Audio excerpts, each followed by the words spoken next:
जय श्री हरि जय नारायण।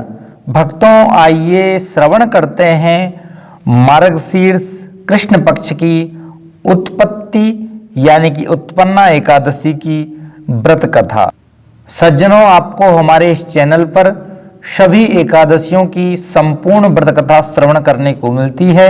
आइए उसी श्रृंखला में आज हम सुनेंगे मार्गशीर्ष कृष्ण पक्ष की उत्पत्ति एकादशी व्रत कथा। उससे पूर्व चैनल पर यदि आप नए हैं तो चैनल को सब्सक्राइब कर दीजिए, घंटी का निशान दबा दीजिए ताकि हमारे आने वाली वीडियो की नोटिफिकेशन आपको प्राप्त होती रहे।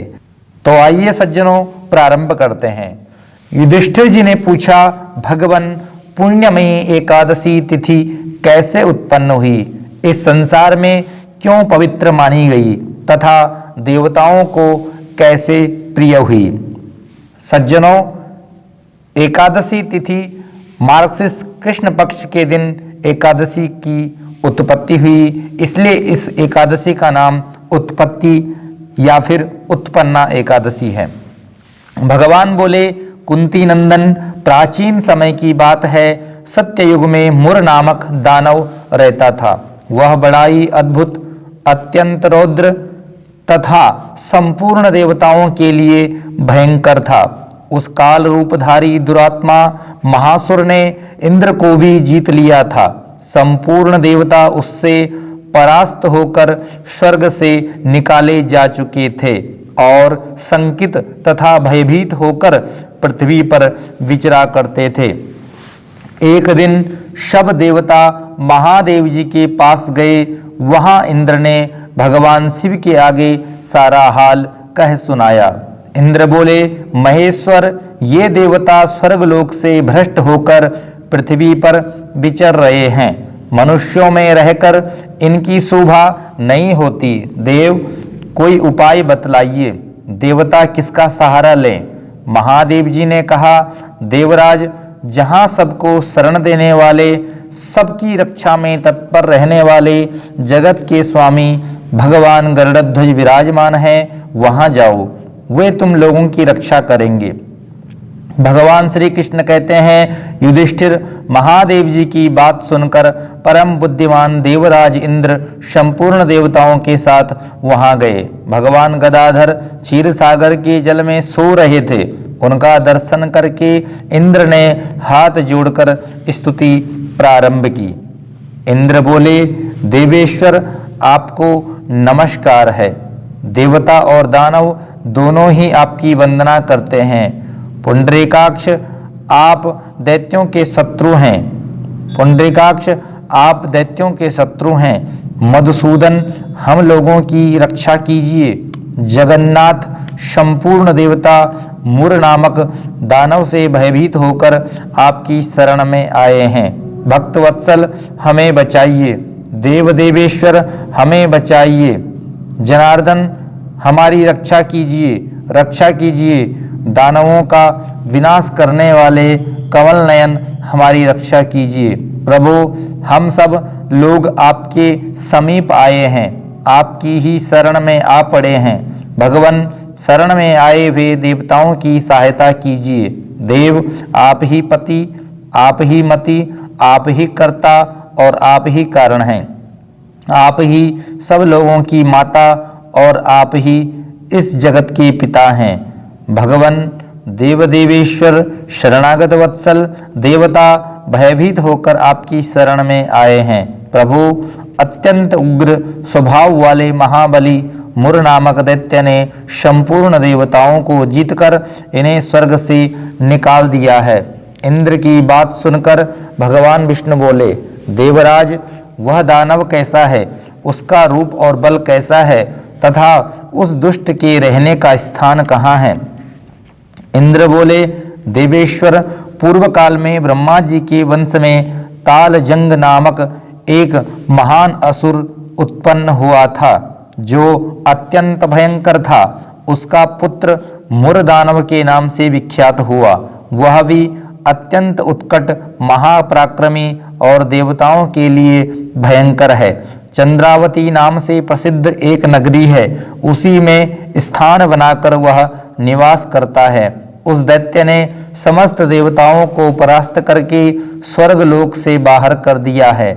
उसने एक दूसरे ही इंद्र को स्वर्ग के सिंहासन पर बैठाया है।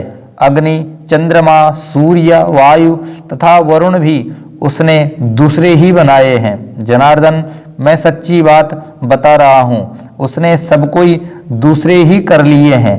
देवताओं को तो उसने प्रत्येक स्थान से वंचित कर दिया है।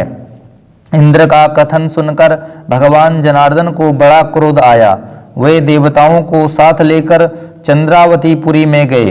देवताओं ने देखा दैत्यराज बारंबार गर्जना कर रहा है।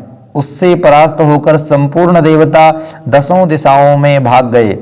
अब वह दानव भगवान विष्णु को देखकर बोला, खड़ा रहे, खड़ा रहे। उसकी ललकार सुनकर भगवान के नेत्र क्रोध से लाल हो गए। वे बोले, अरे दुराचारी दानव, मेरी इन भुजाओं को देख। यह कहकर श्री विष्णु ने अपने दिव्य बाणों से सामने आए हुए दुष्ट दानव को मारना आरंभ किया। दानव भय से विह्वल हो उठे। पांडुनंदन तत्पश्चात श्री विष्णु ने दैत्य सेना पर चक्र का प्रहार किया। उससे छिन्न भिन्न होकर सैकड़ों योद्धा मौत के मुख में चले गए। इसके बाद भगवान मधुसूदन बद्रिकाश्रम को चले गए। वहाँ सिंहावती नाम की गुफा थी जो 12 योजन लंबी थी। पांडुनंदन उस गुफा में एक ही दरवाजा था। भगवान विष्णु उसी में सो रहे थे। दानव मुर भगवान को मार डालने के उद्योग में लगा था। वह उनके पीछे लगा रहा। वहां पहुंचकर उसने भी उसी गुहा में प्रवेश किया। वहां भगवान को सोते देख उसे बड़ा हर्ष हुआ। उसने सोचा, यह दानवों को भय देने वाला देवता है, अतः निसंदेह से मार डालूंगा। युधिष्ठिर, दानव के इस प्रकार विचार करते ही भगवान विष्णु के शरीर से एक कन्या प्रकट हुई, जो बड़ी ही रूपवती, सौभाग्यशालिनी तथा दिव्य अस्त्र शस्त्रों से युक्त थी। वह भगवान के तेज के अंश से उत्पन्न हुई थी। उसका बल और पराक्रम महान था।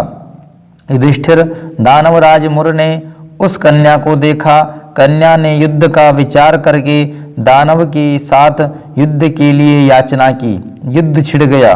कन्या सब प्रकार की युद्ध कला में निपुण थी। वह मुर नामक महान असुर उसके हुंकार मात्र से राख का ढेर हो गया। दानव के मारे जाने पर भगवान जाग उठे।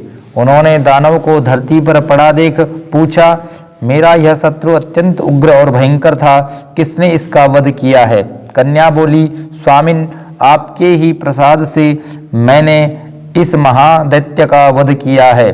श्री भगवान ने कहा, कल्याणी, तुम्हारे इस कर्म से तीनों लोकों के मुनि और देवता आनंदित हुए हैं। अतः तुम्हारे मन में जैसी रुचि हो उसके अनुसार मुझसे कोई वर मांगो।